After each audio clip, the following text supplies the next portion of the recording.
오늘도 우리 사는 이야기 찾아주셔서 정말 감사합니다. 구독자분이 보내주신 사연 시작해 볼게요. 종교를 맹신한다는 게 이렇게 무서운 건지 처음 깨달았어요. 연애를 할 때도 살펴보면 시댁이 기독교라는 거에 대해서 제가 피해를 입은 게 없었습니다. 처음 기독교 집안인 걸 알게 된 게 남편과 제가 이제는 결혼을 진지하게 생각하고 양가에 인사를 하러 갔을 때 그 시댁을 들어간 순간 알았어요. 정말 엄청난 기독교 집안이구나를 말이죠. 곳곳에 보이는 십자가부터 여기가 혹시 교회인지 뭔지 알 수가 없을 정도로 가득가득 하더라고요. 굳이 말을 하지 않아도 기독교 집안인 걸 알 수밖에 없던 집안 인테리어. 그래서 조금 놀라긴 했어요. 그에 비해서 저희 집은 상대적으로 무교 집안이다 보니까 제가 조금 놀랄 수밖에 없는 그런 광경이었죠. 그렇지만 종교를 믿는 사람들을 싫어하거나 거부감이 있다거나 그러진 않기 때문에 그러려니 했습니다. 남편과 저에 대해서 살짝 말을 해보면 일단 남편이 저보다 3살 연상이에요. 남편은 자상한 편이고 무엇보다 제가 말하는 게 곧 법인? 그런 사람이라서 연애할 때도 크게 투닥거림 없이 잘 만났어요. 워낙 제 말을 잘 들어주니 저 역시도 남편을 조금 더 떠받들게 되고 그런 남편의 말을 존중하게 되더라고요. 그리고 화가 별로 없는 사람이라 애초에 싸움이 되질 않아요. 뭐 그런 사람이고 저는 남편에 비하면 화도 많은 편이고 그런데 저는 많이 참다가 폭발하는 스타일입니다. 그리고 제가 폭발했을 땐 이미 늦은 경우가 대부분이죠. 남편이랑 결혼 준비를 하던 중 문제가 슬슬 발생하기 시작했죠. 저랑 남편은 큰 욕심은 없지만 최소한은 하자라는 마인드로 결혼 준비를 했어요. 예를 들면 TV를 정말 좋은 걸 사고 싶으면 냉장고를 저렴한 걸로 사던가 해서 뭘 사려면 뭐 하나는 포기하자 이런 식으로 예산을 최대한 맞추려고 노력을 했습니다. 생각보다 남편이랑 제가 취향도 비슷했고 큰 문제 없이 정말 아주 잘 준비를 하게 되었죠. 흔히들 결혼 준비하다 파혼할 정도로 많이 싸운다고들 하는데 오히려 저희는 더 돈독해지고 서로 이렇게 잘 맞았나? 라는 생각을 하게 되면서 서로도 사랑을 하게 되었네요. 그런데 저희가 식장을 알아보는데 어느 날 시어머님이 전화가 오셨어요. 저한테 말이죠. 세아가 바쁘니? 혹시 바쁜데 내가 전화한 거 아닌가 모르겠네. 네 어머님 아니에요. 괜찮습니다. 제가 먼저 안부 연락을 드렸어야 했는데 죄송해요 어머님. 아니야 다름이 아니라 준비는 잘 돼가고 있는지 궁금해서. 땡땡이는 워낙 무뚝뚝하잖니 엄마한테. 말을 해줘야 알지. 아 오빠가 또 아무런 말도 안 해요? 어휴 그러지 말라고 분명히 말했는데. 어머님 제가 더 자주 연락드리면서 준비 어떻게 되고 있는지도 말씀드릴게요. 제가 더 신경 썼어야 됐는데 죄송해요 어머님. 아니야 그렇게 미안할 필요는 없지. 나도 뭐 궁금해서 물어본다고 연락한다는 게 부담 준 것 같아서 미안하네. 아니에요 어머님. 저희 일단 가전제품은 선물 받기도 한 것들 제외하고 준비했고요.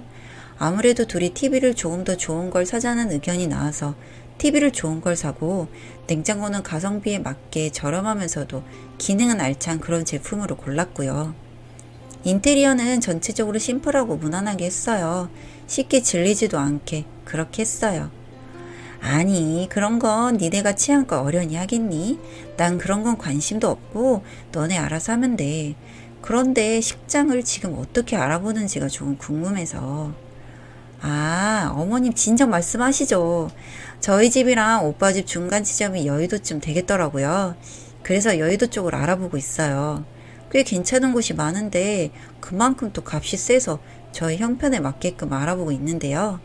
2군데가 추려져서 다시 한 번씩 더 가보고 결정하려고 해요. 뭐? 그럼 아직 정한 건 아니지? 그럼 내가 괜찮은 곳 알아뒀는데 한번 거기도 이번 주말에 가보지 않을래? 네? 어디요?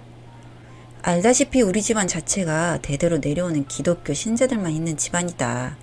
그러다 보니 전통적으로 결혼은 교회에서 지내는 게 좋지 않을까 싶어. 보는 눈들도 있고 그리고 너네 교회에서 식 진행하면 금전적으로도 아낄 수 있고 여러모로 좋지 않겠니? 아, 어머님 죄송하지만 저희 집은 무교이고 저희 쪽 손님들도 불편해하실 수도 있을 것 같고 무엇보다 제가 교회에서 식 진행은 하고 싶지 않아요. 한 번뿐인 결혼식인데 그래도 저희가 원하는 대로 진행하고 싶어요. 죄송해요. 애초에 제가 무교인데 교회를 가본 적도 없는데 결혼식을 거기서 한다는 건 말도 안 되는 것 같아요. 세아가 되게 냉정하구나. 사촌, 친척 모두 기독교 집안이고 네가 그런 곳으로 시집을 오면 당연히 네가 따라줘야 하지 않겠니? 좀 충격적이구나. 엄마도 네가 이렇게 단칼에 말할지는 몰랐거든. 진지하게 생각해봐라. 그래도 시엄마가 너한테 하는 첫 부탁인데 이렇게 단칼에 거절하는 것도 예의에 어긋나는 행동이라는 것도 명심했으면 좋겠다. 라고 말씀을 하시더니 전화를 뚝 끊으셨죠. 아니 그런데 사실 제 입장은 정말 난감했어요. 갑자기 무슨 교회 결혼식입니까? 제가 무교인데 말이에요. 그리고 결혼식에 대한 로망이 어느 정도 있잖아요, 모두들. 진짜 기분이 별로 좋지가 않아서 남편과 상의했고 뭐 이 일은 잘 넘기고 결혼을 하게 되었죠. 그런데 결혼하고 흔히 말하는 주일만 되면 그렇게 난리가 나는 거죠. 세아가 내일 주일인 거 알지? 결혼 후 첫 주일이니까 나랑 네 시아빠랑 다 같이 해서 다녀오자. 사람들한테 결혼식 와줘서 고맙다고 인사도 해야 되고 겸사겸사 다녀오자. 이렇게 첫 주일에는 함께 갔습니다. 이유는 그래도 저희 결혼식에 와주신 분들에게 감사 인사를 드리려고 가게 된 거죠. 그 후부터 무교인 저에게 주일마다 예배를 드리는 것을 정말 강요를 엄청 하더라고요. 이게 별게 아닌 것 같아도 미칠 정도로 스트레스를 받기 시작했죠. 저도 모르게 저희 집에 십자가부터 시작해서 기독교 물품이라고 해야 하나요? 그런 물건들이 늘어나는데 돌겠었죠. 한 번은 제가 아파서 입원을 했는데 세상에 거기에 교회 사람들이 다 같이 와서 기도 올려주고 그러다 병원에서 쫓겨나고 그런데도 또 와서 기도 올리다 쫓겨나고 경고까지 받았네요. 정도가 지나칠 정도의 기독교인, 지칠 대로 지쳐가는 도중에 금전적인 문제까지 지속적으로 발생했어요. 시댁에서 일하는 사람이 없어요.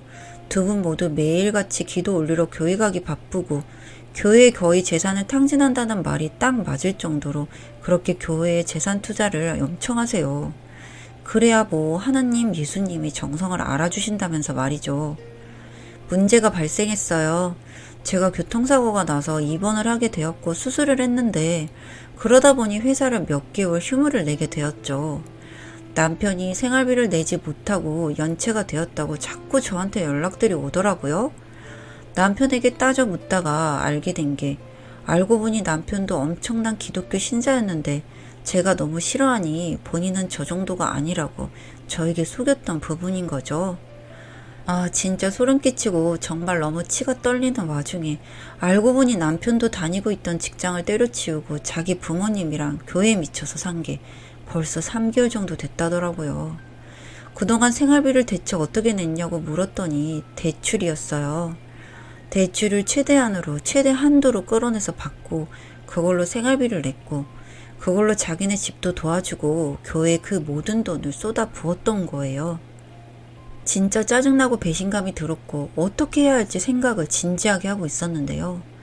정말 많은 걸 알아봤지만 남편과 이혼하는 게 답이었죠. 왜냐면 저 기독교를 맹신하는 시댁은 절대 바뀌지 않을 것이고 앞으로도 어떠한 강요를 피해를 저한테 줄지도 모르니까요.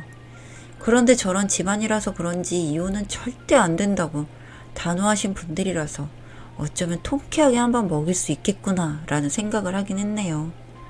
그리고 남편이 받은 대출금 역시도 저에게 피해가 오지 않도록 변호사를 통해서 처리를 해뒀고 완벽하게 준비를 했습니다. 한 달이 지난 후 이혼하자고 통보를 했고 변호사를 통해서 얘기할 수 있겠습니다. 일단 시댁의 반응은 절대 안 된다는 반응을 보였고 미친 거 아니냐고 했죠. 제가 마냥 입원 중이라 아무런 생각도 못한 듯한데 그렇게 방심한 틈을 타서 저랑 변호사랑 열심히 계획을 했던 부분이거든요. 아무튼 남편과 시댁에서 가장 기피하고 절대 이혼이 용납이 안 된다는 기독교 집안. 그래서 이혼 소송을 진행하였고 그 과정에서도 남편이 제 명의로 되어 있는 비상금 목적의 통장 계좌에서 몰래 돈을 뺀 게 발각됐어요. 이건 비밀번호를 어떻게 알아냈는지 모르겠는데 아무튼 쉬운 비밀번호긴 했지만 그건 당사자 허락이 없었기에 엄연히 불법이거든요. 처벌이 가능한 부분이라 당연히 처벌하겠다고 했고 시댁은 제가 너무나 완강하니 이제 안 돌아올 거라고 생각을 해서 그런지 이제는 이혼이 아닌 자기 아들 좀 살려달라고 제발 빼달라고 뭐 그러는데 제가 왜 그럽니까? 솔직히 저희 집안이 무교라는 이유만으로 듣지 않아도 되는 욕도 꽤 들었었고 순간순간에 분노할 때가 되게 많았는데 그 모든 복수를 했다고 생각하니 통쾌하고 기분이 좋아요. 여러분, 기독교인들을 비하하고 나쁘다고 하는 게 절대 아닙니다. 뭐든 적당한 게 좋은 것이고 내 것을 남에게 강요할 필요는 더더욱 없는 거죠. 그런데 시댁은 저에게 강요를 했고 기독교를 믿지 않는 저를 정말 사람 취급을 안 했던 곳입니다. 다시 부모님 품으로 돌아와 보니 알겠더라고요. 내 부모님 품이 얼마나 소중하고 따뜻한 곳인지를 다시 한번 깨달으면서 하루하루를 소중하고 귀하게 살고 있는 요즘입니다. 사연은 여기까지였고요. 우리 사는 이야기 시청해주셔서 감사합니다.